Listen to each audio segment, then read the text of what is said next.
Assalamualaikum warahmatullahi wabarakatuh. Perkenalkan, nama saya Sernovita Musa dari kelas B Pendidikan Biologi. Baik, di sini saya akan menjelaskan sedikit materi tentang bakteri.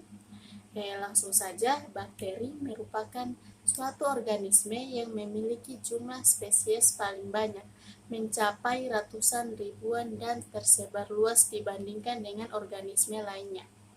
Nama bakteri berasal dari bahasa Yunani, yaitu dari kata bakterion, yang berarti batang kecil.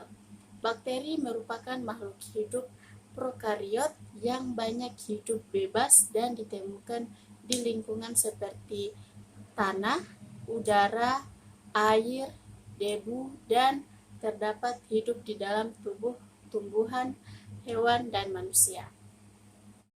Baik, selanjutnya yaitu ciri-ciri bakteri. Bakteri memiliki ciri-ciri tertentu untuk membedakannya dengan makhluk hidup lainnya. Yang pertama, bakteri merupakan organisme bersel satu. Yang kedua, berukuran lebar 0,5 sampai 1 mikron dengan panjang hingga 10 mikron. Yang ketiga, tidak memiliki membran inti atau prokariotik. Yang keempat, dapat hidup di berbagai lingkungan, misalnya di tubuh organisme, tanah, air tawar, dan air laut.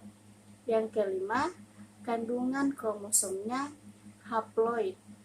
Yang keenam, hidup secara autotrof atau heterotrof. Yang ketujuh, reproduksi dengan cara seksual dan aseksual. Yang kedelapan, ada yang memiliki alat gerak yang berupa flagel dan ada yang tanpa flagel. Yang kesembilan, memiliki macam-macam bentuk sel, yaitu bulat, batang, spiral, dan variasinya. Yang ke-10, memerlukan kelembapan yang tinggi, sekitar 85% untuk kehidupannya. Baik, selanjutnya bentuk bakteri. Berdasarkan bentuknya, Semin menyebutkan bahwa bakteri dibagi menjadi 3 golongan, yaitu yang pertama, kokus. Kokus adalah kelompok bakteri yang berbentuk bulat. Bentuk kokus tersebut mempunyai beberapa bentuk variasi berupa yang pertama, monokokus, yaitu jika bentuk bakteri kecil dan tunggal. Yang kedua, diplococcus, yaitu jika bentuk bakteri berganda dua-dua. Yang ketiga, tetracoccus, yaitu jika bentuk bakteri bergandengan 4 dan berbentuk bujur sangkar. Yang keempat, sarcina, yaitu jika bentuk bakteri membentuk kubus. Yang kelima, staphylococcus, yaitu jika bentuk bakteri bergelombang. Yang keenam, streptococcus, yaitu jika bentuk bakteri bergandengan seperti rantai. Baik, selanjutnya bentuk yang kedua yaitu basil atau bacillus. Basil yaitu kelompok bakteri yang berbentuk batang. Bentuk basil terbagi menjadi beberapa variasi bentuk, diantaranya yang pertama, monobacillus, yaitu jika bakteri terdiri dari satu atau tunggal. Yang kedua, diplobacillus, yaitu jika bakteri berganda dua-dua. Yang ketiga, streptobacillus, yaitu jika bentuk bakteri bergandengan seperti rantai.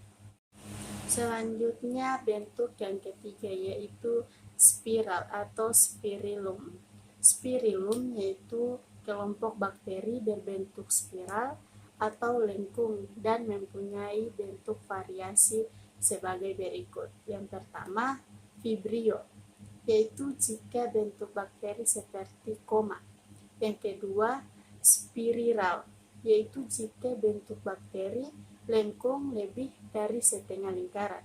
Yang ketiga, spiroset, yaitu jika bentuk bakteri cengkung membentuk struktur yang fleksibel. Baik, selanjutnya yaitu struktur bakteri. Secara struktural, bakteri tersusun atas kapsul, dinding sel, membran sel, sitoplasma, materi genetik, ribosom, bulu cambuk, dan plasmid yang akan diuraikan sebagai berikut. Yang pertama yaitu kapsul. Selubung pelindung bakteri yang tersusun atas polisakarida dan terletak di luar dinding sel disebut kapsul. Bakteri yang mempunyai kapsul hanya bakteri yang bersifat patogen. Kapsul berfungsi untuk melindungi diri lingkungannya yang ekstrim dan mempertahankan diri dari antitoksin yang dihasilkan oleh sel inang. Selanjutnya, dinding sel. Dinding sel terletak di luar membran sel dan tersusun atas protein yang berkaitan dengan polisakarida atau peptidogitikan. Dinding sel berfungsi untuk membuat sel tubuh bakteri menjadi tetap. Selain itu, berfungsi untuk melindungi sel bakteri terhadap lingkungannya. Yang ketiga, membran sel. Membran sel terdiri dari molekul lemak dan protein atau fosfolipid dan bersifat semipermeabel untuk mengatur keluar masuknya zat ke dalam dan luar sel. Membran sel mengandung enzim respirasi yang berfungsi untuk membungkus plasma dan mengatur pertukaran mineral sel dari dalam sel ke luar sel. Selanjutnya yang keempat yaitu sitoplasma. Sitoplasma merupakan tempat berlangsungnya reaksi metabolisme. Sitoplasma adalah cairan di dalam sel yang tersusun atas koloid dan mengandung berbagai molekul organik seperti karbohidrat, lemak, protein, dan mineral. Selanjutnya yang kelima yaitu bulu cambuk atau flagel. Bulu cambuk atau flagel adalah alat gerak pada bakteri yang membantu bakteri bergerak mendekati atau menjauhi makanan jika ada racun atau bahan kimia. Bentuk bulu cambuk atau flagel seperti pembuka sumbat botol. Baik, selanjutnya yang keenam yaitu materi genetik. AND atau DNA merupakan zat pembawa sifat yang tersusun atas dua utas polinukleotida berpilin yang berfungsi untuk mengendalikan sintesis protein bakteri. AND atau DNA dikenal sebagai kromosom bakteri yang tidak tersebar dalam sitoplasma, tetapi terdapat pada daerah tertentu yang disebut nukleot. Selanjutnya yang ketujuh yaitu ribosom.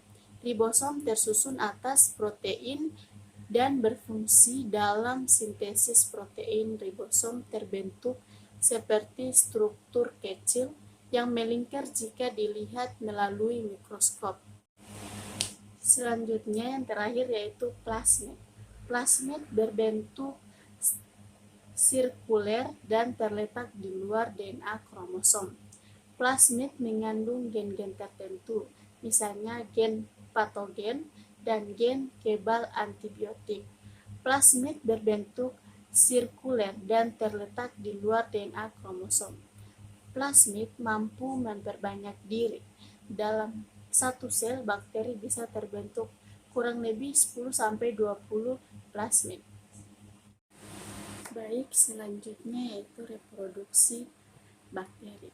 Bakteri bereproduksi secara aksesual dan seksual. Diuraikan sebagai berikut. Reproduksi secara seksual. Yang pertama yaitu ada transduksi. Transduksi adalah pemindahan sebagian materi genetik melalui perantara virus dari satu bakteri ke bakteri lain. Masuknya virus ke dalam bakteri yang berkembang biak menyebabkan sel bakteri yang tersebut mengalami pecah. Kemudian terbentuknya virus yang baru yang akan berhamburan keluar dari sel bakteri. Virus tersebut misalnya virus T atau bakteriofag. Baik, yang selanjutnya yang kedua yaitu transformasi. Transformasi adalah pemindahan sedikit materi genetik berupa AND atau gen dari bakteri satu ke bakteri lainnya yang sejenis melalui proses fisiologis yang kompleks. Bereproduksi seksual secara transformasi hanya terjadi pada beberapa spesies saja, misalnya pada Streptococcus pneumonia, yaitu bakteri penyebab pneumonia. Selanjutnya yang ketiga yaitu ada konjugasi. Konjugasi adalah proses pemindahan sebagian bakteri genetik dari bakteri ke bakteri yang lain melalui satu kontak langsung. Konjugasi